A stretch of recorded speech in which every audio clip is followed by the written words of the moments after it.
जी, देखिए लामा फेरा के विषय में हम बात कर रहे थे और एक आपको कथा भी सुनाई जा रही थी जी। कि भगवान बुद्ध ने इसको इसकी उत्पत्ति कैसे की और भगवान बुद्ध की जागृति भी किस प्रकार हुई। तो भगवान बुद्ध की हम बात कर रहे थे, कथा हमारी यहाँ तक आ गई थी कि जो मृत व्यक्ति था उसके पीछे जो उनके परिवार वाले रुदन कर रहे थे, उनको उनके बारे में जब पूछा तो जो उनके साथ आनंद था उसने बोला कि इनके जो है परिवार में इनका पालन पोषण करने वाला कोई नहीं रहा, इसलिए यह व्यक्ति इनके पीछे रुदन कर रहे हैं, जो शव यात्रा थी। अगर किसी ने ये कहानी ना सुनी हो कल, तो आज मैं फिर से एक बार दोबारा से सुना देती हूँ, क्योंकि हमारी कहानी यहाँ से कल यहाँ तक जो है पूर्ण हो चुकी थी। इसको आज मैं फिर से लेती हूँ और बताती हूँ कि भगवान बुद्ध जो है, जब उनका जन्म हुआ था तो एक आकाशवाणी हुई थी कि यह बालक जो है वैरागी हो जाएगा और संसार से विरक्त हो जाएगा, अपने परिवार घर को सब कुछ छोड़ देगा। तो उसके माता पिता जो है बहुत चिंतित हो गए, और चिंता होना स्वाभाविक है, क्योंकि एक राजा जो कि जिसके पुत्र हुआ वह यही चाहेगा कि उसकी गद्दी पर उसका पुत्र अधिकारी हो। तो हम कल भी ये बात कह रहे थे कि कोई भी नहीं चाहेगा कि उसका पुत्र जो है परमात्मा के रास्ते पर जाए या वैरागी हो। हाँ, संसार में रहते हुए अगर वैराग्य को प्राप्त होता है तो सबसे बड़ी बात है, लेकिन उन्हें जो है यही बताया गया, उन्होंने इसी आकाशवाणी को सुना कि यह वैरागी हो जाएगा। तो उनके मन में एक डर बैठ गया, भय बैठ गया कि हमारे बाद हमारा उत्तराधिकारी या राजा के पद को कौन संभालेगा। तो इसके लिए उन्होंने जो है अपने जो है उसको बाह्य जो वातावरण है, बाह्य समाज की जो बातें हैं या जो भी कुछ समाज में हो रहा है, वो सारी सुविधाएं जो है घर में ही उपलब्ध कर दी, राजमहल में ही उपलब्ध कर दी। तो बच्चे का शिक्षा प्रणाली से लेकर जो है जो यौवन अवस्था तक का समय है वह घर में ही व्यतीत हुआ। ना वह रोना जानते थे, ना वह हंसना, मतलब उनको इस बात का भी ज्ञान नहीं था कि रोना क्या होता है, हंसना क्या होता है, क्योंकि दुख तो कभी देखा ही नहीं था। अच्छा, फिर जैसे ही वो यौवन अवस्था में आए तो उनके पिता ने सोचा कि अब जो है सिद्धार्थ का विवाह कर दिया जाए, ताकि विवाह बंधन में फंसने के कारण यह वैराग्य को प्राप्त नहीं होगा, यह आकाशवाणी भी पूर्ण नहीं होगी। तो उनका विवाह कर दिया गया। बहुत सुंदर पत्नी आई। उसके बाद अब उन्होंने पिता ने सोचा कि चलो अब इन्हें समाज की या प्रजा का भी थोड़ा बहुत ज्ञान हो जाए। तो उन्होंने आनंद को कहा कि इन्हें जो है बाहर की यात्रा अब करवा के लाओ, और बाहर के जो भी कोई हमारे संसार में घटनाएं घटती हैं उन सभी का ज्ञान जो है सिद्धार्थ को मालूम होना चाहिए। तो जब सिद्धार्थ और वह रथ पर बैठकर जा रहे थे तो सामने से देखते हैं कि एक शव यात्रा जा रही है, और उस शव यात्रा के पीछे बहुत सारे व्यक्ति, स्त्री, पुरुष, बच्चे जो है रुदन कर रहे थे। तो इस रुदन को देखते हुए भगवान बुद्ध जो थे, जो कि सिद्धार्थ थे, उन्होंने पूछा कि आनंद, ये क्या हो रहा है, ये व्यक्ति को इस प्रकार क्यों ले जा रहे हैं। तो उन्होंने कहा कि इस व्यक्ति की मृत्यु हो गई है, और इसके बाद अब जो है इनके परिवार वाले इसके लिए रुदन कर रहे हैं। तो कहा कि मृत्यु क्या होती है। उन्होंने कहा कि मृत्यु जब व्यक्ति का शरीर मट्टी हो जाता है, आत्मा उस शरीर से निकल जाती है, तो शरीर मट्टी हो जाता है और उसे जो है शमशान में जाके जला देते हैं। अब सिद्धार्थ की जो है जिज्ञासा बढ़ती ही जा रही थी। उन्होंने प्रश्न पे प्रश्न पूछने शुरू किए, लेकिन आनंद भी जो है उनको सीधे सीधे उत्तर नहीं दे रहे थे। वह भी उनको जो है थोड़ा बातों में घुमा रहे थे।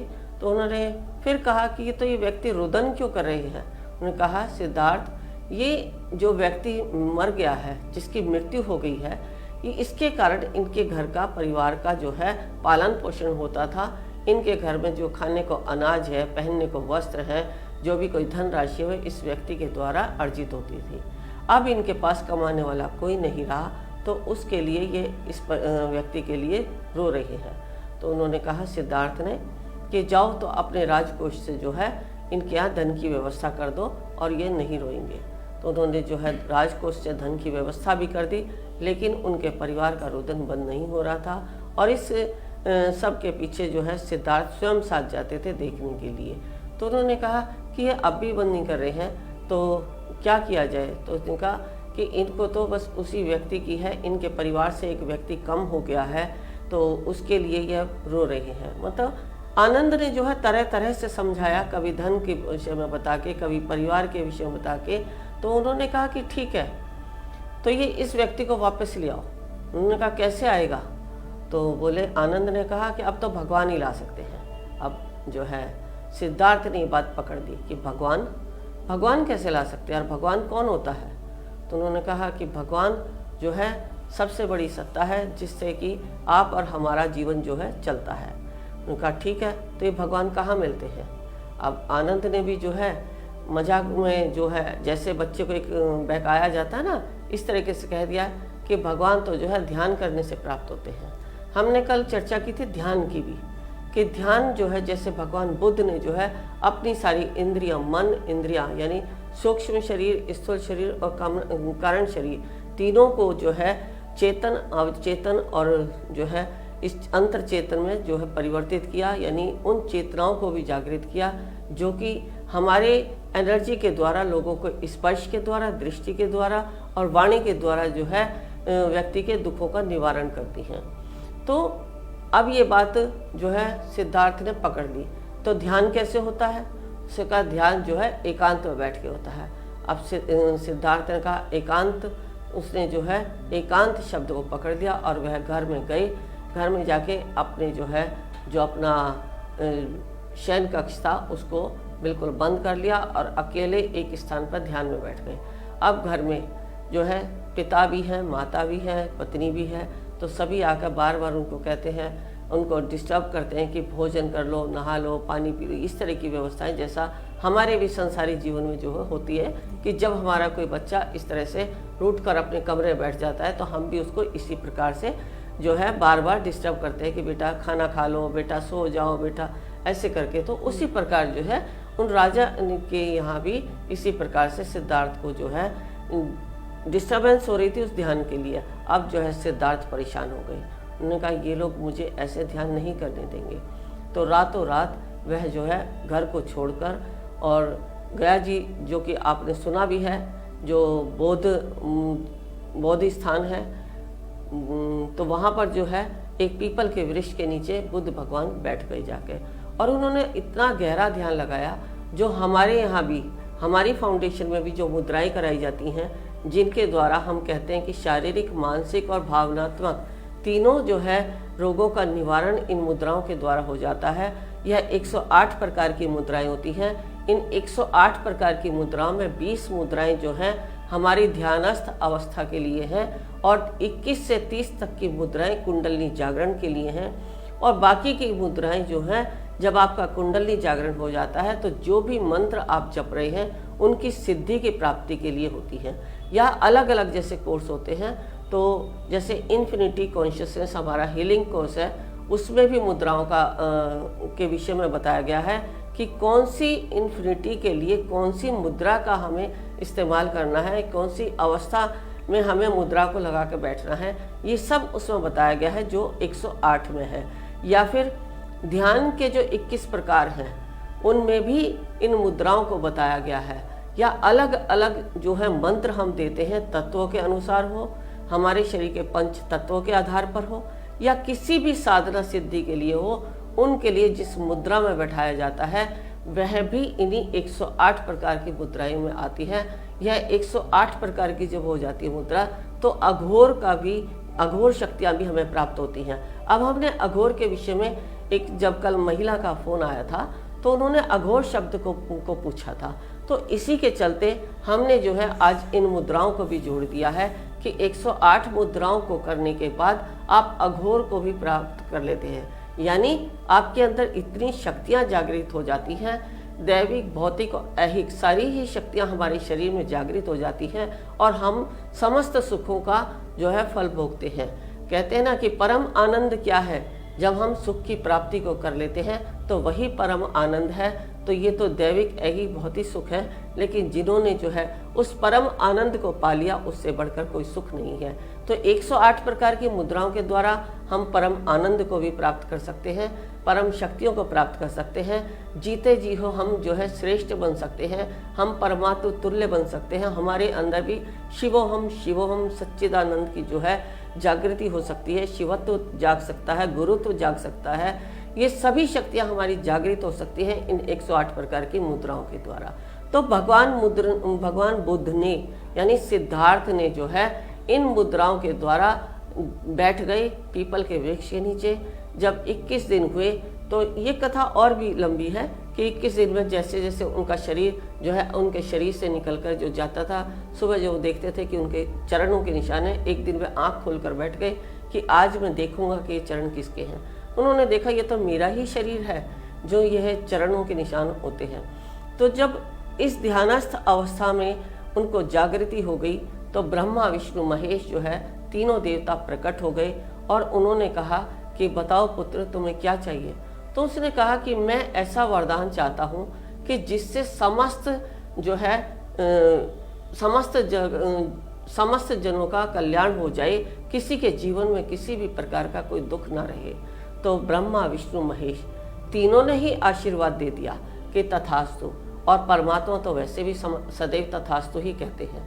तो अभी आपने देखा है जब आप पुराणों की कथा देखते हैं या कभी कभी आप कोई भी सीरियल वगैरह देखते हैं, चाहे वह गणपति का हो या किसी का भी, तो उनमें जो है एक व्यक्ति अगर साधना कर रहा है, जैसे हिरण्यकश्यप ने की, रावण ने की, तो वहाँ एक एक जिनकी वो साधना कर रहे हैं वही देवता आशीर्वाद देने जाते थे त्रिदेव में से।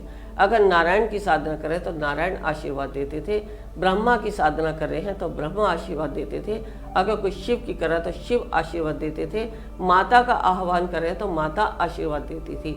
तो अलग अलग होता था, लेकिन यहाँ तो त्रिदेव स्वयं प्रकट हो गए और भगवान बुद्ध को आशीर्वाद दे दिया। अब भगवान ने जो है बुद्ध ने जो है कहा ठीक है, अब तो मैं ऐसे हाथ फेरूंगा और समस्त जगत का कल्याण हो जाएगा। अब इस संसार में कोई भी व्यक्ति दुखी नहीं रहेगा, सबके दुखों का निवारण हो जाएगा। अब ब्रह्मा विष्णु महेश तीनों ने सोचा ये हमने क्या कर दिया, ये तो जो है अब जब ये बुद्ध ही अगर सब कुछ कर लेगा तो हमारी तो आवश्यकता ही खत्म हो जाएगी, हमारा तो अस्तित्व ही मिट जाएगा। तो उन्होंने कहा कि ये जो है बिना गुरु के साधना में बैठ गई हैं, अब इनको जो है कोई ऐसा गुरु ही है जिसके कोई इन्हें ऐसा व्यक्ति समझाए कि जिनके समझाने पर जो है ये मान जाए और ऐसा कोई भी कार्य ना करें कि त्रिदेवों की शक्तियों को जो है की आवश्यकता ही ना पड़े। तो अब बहुत ज़्यादा समझाया बुद्ध को, लेकिन बुद्ध नहीं माने। लेकिन जब पता लगाया कि ये किसकी बात मानते हैं तो किसी ने बताया कि ये जो है आनंद के कहने पर ध्यानस्थ अवस्था में बैठे थे। उन्होंने कहा ठीक है, और आनंद की ही बात को ये मानेंगे तो ही इनको ये जो है आपकी बात को समझेंगे। तो त्रिदेव जो है आनंद के पास स्वयं गए और उन्होंने उनसे आनंद से प्रार्थना की कि अब आप ही बुद्ध को समझाएं कि ऐसा ना करें। जब तक कोई व्यक्ति अपने दुखों को आपके आगे नहीं कही तब तक आप किसी भी के भी दुखों को दूर ना करें, ऐसा जो है भगवान बुद्ध को समझा दें। तो आनंद ने जाकर कहा, तो भगवान बुद्ध ने, आप समझिए यह बात, भगवान बुद्ध ने जो है आनंद की बात को मान लिया। अब आनंद की बात को क्यों माना? जब उनको आत्मज्ञान हो गया तब तो पता चल गया ना कि ये आनंद है, ये मेरा साथी है, ये मेरे साथ रहता था हमेशा, जो है मुझे जिस भी प्रकार का ज्ञान लेना है, मुझे चाहे संसारी है चाहे गृहस्थ का है, तो आनंद मुझे देते थे और आनंद ने ही मार्गदर्शन किया था, तो मैं यहाँ तक पहुँचा हूँ। तो लेकिन ये बात नहीं थी। उसने सोचा कि मैंने तो सारा घर बार छोड़कर यहाँ बैठकर तपस्या करके तीनों देवों को यहाँ अवतरित किया, लेकिन आनंद तो मुझसे भी ज़्यादा भाग्यशाली है जो भगवान स्वयं चलकर आनंद के पास गए और आनंद से प्रार्थना करके मेरे पास आनंद को लेकर आए। तो इसलिए उन्होंने जो है आनंद की बात को मान लिया। अब देखो यहाँ भगवान का अस्तित्व आता है कि भगवान किसके पास गए। तो भगवान को पाने के लिए हमें जो है हर संभव प्रयास करना चाहिए, क्योंकि हम भी अगर किसी को भगवान को, परमात्मा के मार्ग पर चलने का रास्ता बताते हैं तो कहीं ना कहीं जिसको वे प्राप्ति अपनी शक्तियों की प्राप्ति करवा रहे हैं उनके द्वारा शायद वो फल हमें भी प्राप्त हो जाए। तो इस तरीके से जो है परमात्मा की प्राप्ति हमें सभी को करनी चाहिए, जैसे कि भगवान बुद्ध ने की। तो उसके बाद फिर कथा आती है कि ये लामा फेरा कैसे बना। तो ये लामा फेरा की उत्पत्ति हुई कि एक बार एक महिला के प्रति की मृत्यु हो गई। जब मृत्यु हो गई तो वह महिला रोती रोती भगवान बुद्ध के पास आई कि मेरे पति को वापस ले आओ, मेरे पति को वापस ले आओ। अब पहले वाली बात तो भगवान बुद्ध में रही नहीं, जब तो अज्ञानी थे, लेकिन अब जो है भगवान के अंदर, बुद्ध के अंदर ज्ञान प्रकट हो गया। उन्हें पता है कि जो व्यक्ति जो जीव या फूल पौधे जो भी कुछ प्रकृति में आया है वह एक ना एक दिन अवश्य नष्ट होगा। इस ज्ञान को प्राप्त करने के बाद जो है भगवान बुद्ध ने उस महिला को बहुत समझाया, पर वह महिला रोते रोते चुप नहीं हुई और भगवान बुद्ध से सिर्फ एक ही बात कह रही थी कि मेरे पति को वापस ले आओ। अब यहाँ देखो, बात है कि एक ही बात को बार बार रिपीट होना कि मेरे पति को वापस ले आओ, मेरे पति को वापस ले आओ। तो लामा फेरा भी हमारा इसी तरह की जो है बहुत सारी क्रियाओं को भी हमारी दूर करता है। हम बताएंगे कैसे। तो जब वो महिला बार बार ये कह रही थी तो भगवान बुद्ध ने बहुत सोचा, लेकिन भगवान बुद्ध को कोई रास्ता नहीं मिल रहा था। उन्होंने कहा ठीक है, मैं तुम्हारे पति को वापस ले आऊँगा, लेकिन तुम जाओ सबके घर से भिक्षा लेके आओ, ऐसे घर से चावल लेके आओ जिस घर में कभी किसी की मृत्यु ही ना हुई हो। तो वह महिला गई, लेकिन कोई भी घर उसे ऐसा नहीं मिला जहाँ किसी की मृत्यु ना हुई हो। तो महिला आके भगवान बुद्ध के चरणों में गिर गई। उसने, क्योंकि अब ये सब करने के बाद उस महिला को भी ज्ञान हो गया कि कोई भी ऐसा परिवार नहीं है, कोई भी संसार में ऐसा नहीं है जिसके यहाँ सुख या दुख नहीं आते हो। तो उसको जब ज्ञान हो गया तो वह भगवान बुद्ध के चरणों पड़ के कहने लगी कि आप मुझे अपनी शिष्या बना लीजिए, मैं अब क्या करूँगी जब मेरा संसार ही नहीं रहा। तो फिर भगवान बुद्ध, जब महिला बार बार उनको कह रही थी कि मुझे शिष्य बना लो, और भगवान बुद्ध उनको मना कर रहे थे कि नहीं, मैं महिला को जो है शिष्य नहीं बना सकता, क्योंकि मेरे पास पुरुषों की संख्या ज़्यादा है। तो उन्हें अपनी जो है जो संसार की या समाज की जो एक लज्जा या एक संस्कृति सभ्यता कह ले, उसके अनुसार उस दायरे में बंधे रहने के कारण जब उन्होंने महिला को समझाया तो ऊपर से ब्रह्मा विष्णु महेश जो है त्रिदेव जो है ये सब देख रहे थे। उन्होंने वह जोर से हंस पड़े कि अब क्या करेंगे बुद्ध। तो ये हंसी देखकर भगवान बुद्ध खड़े हुए और उन्होंने अपने गले से माला उतारी और माला उस महिला को लिटाया और माला का 2.5 चक्कर लगा के उस महिला के हृदय पर छोड़ दिया। जब महिला के हृदय पर छोड़ दिया उसके बाद जो है वह महिला शांत हो गई। तो जो उनके साथ जो उनके शिष्य बैठे हुए थे उन्होंने पूछा कि प्रभु आपने ऐसा क्या किया जो महिला जो है शांत हो गई। उन्होंने कहा मैंने कुछ नहीं किया, मैंने 2.5 चक्कर लगा के इसकी कुंडलिनी शक्ति को इसके हृदय पर लाके छोड़ दिया। तो उसने कहा जब आपने कुंडलिनी शक्ति को उठा ही दिया था तो इसको हृदय तक क्यों छोड़ा, इसको सहस्त्रार के पार कर देते ताकि इसका कुंडलिनी जागरण हो जाता। तो भगवान बुद्ध ने कहा नहीं, अभी इसके परिवार में इसके बच्चे हैं, इसको अपना सामाजिक दायरा भी संभालना है। अगर मैंने इसका कुंडलिनी जागरण कर दिया होता तो ये वैराग्य को प्राप्त हो जाती और इसके परिवार का पालन पोषण कौन करता, इसके छोटे छोटे बच्चों को कौन संभालता। अब अपने परिवार के लिए, अपने बच्चों के लिए यही स्त्री है और यही पुरुष है। तो उन्होंने कहा कि फिर हृदय पे छोड़ने से क्या हुआ। तो उन्होंने कहा मैंने हृदय पे लाके छोड़ दिया क्योंकि हृदय जो है हमारा भावनात्मक चक्र होता है, हमें भावनाओं से जोड़े रखता है, जो कि हमारे इस समाज में प्रेम और सद्भावना का भाव लाता है, हमें एक दूसरे से जोड़ कर रखता है, ताकि ये महिला जो है अपने परिवार से जुड़कर एक इमोशन भाव से उसका पालन पोषण कर सके। इसलिए मैंने लाकर जो है हृदय पर छोड़ दिया। तो यहीं से ये जो है परंपरा शुरू हुई लामा फेरा की। फिर इसके बाद जो है मंत्रों की पावर को जो है सिम्बल्स के द्वारा डालना शुरू कर दिया। अब ये परंपरा फिर गई मंदोसा जी के पास। मंदोसा जी के बाद फिर गई, ये जो है लुप्त होती चली गई। और जब लुप्त होती चली गई तो हमारे सद्गुरु सत्यानंद जी ने जो है सभी लोगों के दुखों का निवारण करने के लिए फिर से जो है दलाई लामा जी के पास गए और इस तरह से अनिरुद्ध जी के पास जाकर जो है इसको दोबारा से डेवलप किया। और डेवलप करने के बाद तभी से ये लामा फेरा पद्धति चलती आ रही है। और जब ये पद्धति लामा फेरा पद्धति में फिर उसके बाद जो है मुझे जो है गुरुपद पे बैठाया ताकि मैं इस परंपरा को आगे तक बढ़ाती चली। लेकिन मैंने कल भी बताया था कि कुछ कारण ऐसे थे कि जिनके कारण मैंने जो है अपने आप को अंतर में डुबो दिया। क्योंकि जो हमारे समाज में जब तक गुरुजी थे तब तक सब कुछ सही चला, लेकिन क्योंकि वह गुरुजी जो है सबका ध्यान रखते थे, कहीं गलत नहीं हो रहा है, कोई शिष्य उनको धोखा तो नहीं दे रहा है, कोई गलत तरीके से उसका मिसयूज तो नहीं कर रहा है, इस तरह से जो है। और गुरु के होते हुए शिष्य कभी गलत भी नहीं करता। अब जब गुरुजी नहीं रहे तो ऐसे बहुत सारे शिष्य हैं जो यही दावा करते हैं, गुरुजी सारी शक्ति मुझे दे गए, गुरुजी सारी शक्ति मुझे दे गए। तो इस तरह के दावा करने वाले बहुत हैं। और इस तरह से अब आपको भी मैं अवेयर करना चाहती हूँ कि आप समझकर जानकर ही लामा फेरा को सीखें, क्योंकि लामा फेरा सीखने में आप जो है अपना अर्निंग सोर्स बनाने का एक माध्यम बनाने के लिए आप इस कोर्स को सीखते हैं। आप अपनी जीविका को चलाने के लिए सीखते हैं। आप